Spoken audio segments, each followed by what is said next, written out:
Welcome back to Agenda. I'm Paul Cook from 680 News. My next guest is a visual artist whose recent art show entitled Polluted Profits had images of war, pornography, finance, and pop culture that have been stapled, glued, nailed, and bolted together into epic scenes of struggle. The primary figures in his paintings are presented like medieval saints. Joining me now to tell us about the meaning behind his work is visual artist Richardson, who's recently exhibited Polluted Profits in Toronto. Welcome to Agenda. Thanks very much. Why polluted profits? What do you mean by that?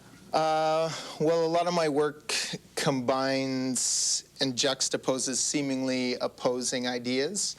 So, for instance, profits are normally presented as very pure, calling them polluted, right away there's a juxtaposition of ideas there.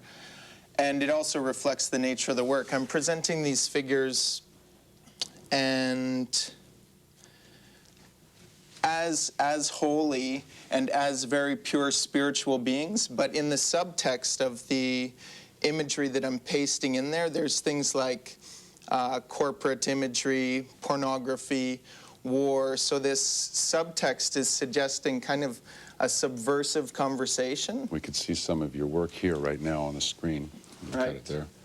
Want to tell us about what we're seeing here? Yeah, and again, the figures are like these saints, but they're very tarnished. Even the physical nature of the painting, I've poured wax on them, I've scratched it, and then I've rubbed dirt into the scratches to almost come out like wounds. And again, emphasizing this idea that these figures are tarnished. There's no pretense of purity at all. Like, not at all. Again, they're filthy. What do the halos mean? I'm using kind of a very common visual language. So I'm borrowing a lot from iconography. So right away, in a very simplistic manner, I want to let someone know that I'm considering this figure spiritual, holy, powerful. So a halo is a very common image. As soon as we see that, we have a certain notion about what that figure is. What's the response been to your work? The response has been really, really great. Again, because I'm using these common visual language like iconography and the strong use of color, I think it talks directly to a lot of people, even a lot of people who may not normally be interested in art. But it also has especially in the subtext through the secondary imagery that I'm putting in there, it's got a very thought out academic side also. And again, it's that juxtaposition of extremes, this very simplistic, naive aspect with quite a sophisticated aspect. What inspired this technique for you? My work, it's really been a constantly evolving process. So what's inspired it has just been my experiences and, you know, taking my own scars and really the adversity that I've experienced having made me stronger. And that's another part of the idea with that work, is that these pieces are scratched and torn, sometimes ripped right open and sewn back, but it's actually made the pieces stronger, and they actually physically are. Like, they're covered in glue and material and things screwed on and just overkill. They're very strong. So you're not a negative, tortured soul necessarily. There is some hope. You're talking about. Oh, absolutely.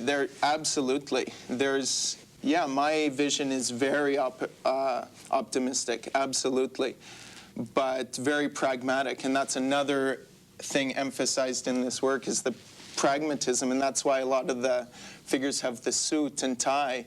Because, you know, we can talk about ideas, but if they just stay this imaginary idea and aren't manifest, and again, like with the pragmatism, for instance, say what someone like Bill Gates is doing right now, whether you think he's a good guy or not, he's got the power to say drop $500 million to clean water in Africa. If some village gets their water cleaned, that's totally real. Right. So, again, that pragmatism. Sure. And juxtaposition there, for sure. Exactly. Now, you are yourself donating money to a good cause here, to War Child, from your exhibit. Can you tell us about that?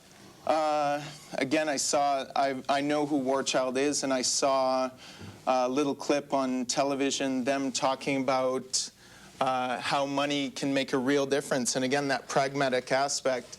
And I just love what they do, very hands-on, dealing with children. Because like I said, I am optimistic, and really children, through educating, and that's where the change is going to happen. Well, we appreciate you coming in and yeah, sharing thank you your very work much. with us and talking about it. Thank you. Thanks very much. We're speaking with visual artist Joel Richardson. Next up, hockey, right after the break. You're watching Agenda.